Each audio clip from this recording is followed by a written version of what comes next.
کشمیری شالوں کے بارے میں کہا جاتا ہے کہ تمام بر صغیر کے کپڑوں میں سے کوئی بھی مشہور کشمیری شال کی خوبصورتی، رنگ، ساخت اور ڈیزائن سے مماثل نہیں ہے۔ کشمیری شالیں صدیوں سے مشہور ہیں۔ فنکارانہ فضیلت کے ایک طویل روایت کے ساتھ شال کشمیر کا ہاتھ سے تیار کردہ سب سے زیادہ پسند کیے جانے والا کپڑا ہے۔ شالیں دو تکنیکوں سے تیار کی جاتی ہیں: لوم کی بنی ہوئی یا کانی شال اور سوئی کی کڑھائی یا سوزنی شال۔ کشمیری شالوں کی مختلف خصوصیات اور قیمتیں ہیں۔ سب سے خوبصورت اور قیمتی کشمیری شال پشمینہ ہے، جو اپنی نرمی اور گرمجوشی کے لیے مشہور ہے۔ پشمینہ کو اس کی خوبصورتی اور آرام دہ ہونے کی وجہ سے عالمی شہرت حاصل ہے، اور یہ پوری دنیا میں کشمیری اون کے نام سے جانی جاتی ہے۔ یہ ایک خاص بھیڑ سے آتی ہے جو کہ لداخ میں 12,000 فٹ سے 14,000 فٹ کی بلندی پر رہتی ہے۔ کشمیری پشمینہ پر پہلی بار مغل دور میں کڑھائی کی گئی تھی۔ اب بھی مغل ثقافت کا اثر کڑھائی کے نقشوں پر بڑے پیمانے پر دیکھا جا سکتا ہے۔ شاہ پسند اور بوٹا محمد شاہ جیسے ڈیزائن دونوں مغل بادشاہوں کے نام پر رکھے گئے ہیں۔ اس کے بعد سے اس فن میں اور بھی بہت سے نقش متعارف کروائے گئے اور کڑھائی والی شالیں پوری دنیا میں پسند کی جانے لگیں۔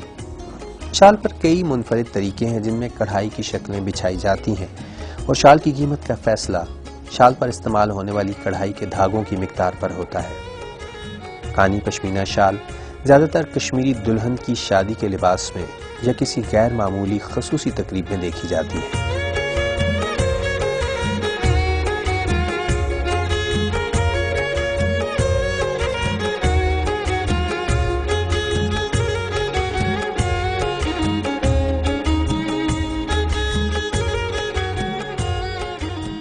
کانگڑی کو مٹی کے پیالے کے گرد بنی ہوئی ٹہنیوں کا مجموعہ کہا جاتا ہے، اور اس کو ایک منفرد انداز میں فیرن کی تہوں میں آسانی سے رکھا جا سکتا ہے تاکہ گرمی کو جذب کیا جا سکے اور سرد موسم کا مقابلہ کیا جا سکے۔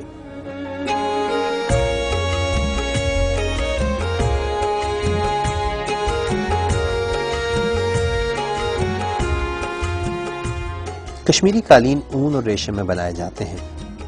ان میں سے زیادہ تر سوتی تانوں پر بنتے ہیں، جبکہ کچھ ریشمی قالینوں میں ریشمی تانے بھی ہوتے ہیں۔ کشمیری قالین کی بنائی میں استعمال ہونے والا لوم دو افقی لکڑی کے شہتیروں پر مشتمل ہوتا ہے، جن کے درمیان تانے کے دھاگے پھیلے ہوتے ہیں۔ کشمیر میں قالین بنانے کے لیے بہت آسان اوزار استعمال کیے جاتے ہیں۔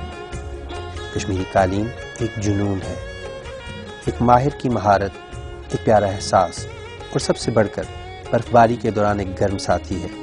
یہ گھروں کے فرش کو سجا دیتا ہے۔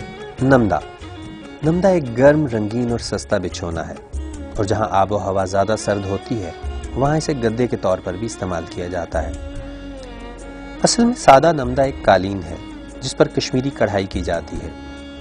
ڈیزائن عام طور پر پھولوں اور پتیوں، جانوروں کے اعداد و شمار اور لوک زندگی کے قدرتی نظاروں کی عکاسی کرنے والے سٹائل ہوتے ہیں۔ اس کی نسبت گبا ایک عام آدمی کا قالین استعمال شدہ لوئس یا کمبل سے بنا ہوتا ہے، جسے مختلف رنگوں میں دھویا اور رنگا جاتا ہے۔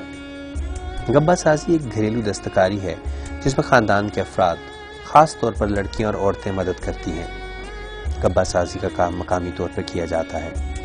فیرن یا پھیرن ایک روایتی کشمیری مصنوعات ہے جو صدیوں سے مشہور ہے۔ یہ موٹے کپڑے سے بنی ہوتی ہے اور سردیوں کے موسم میں سردی سے بچاؤ کے لیے استعمال ہوتی ہے۔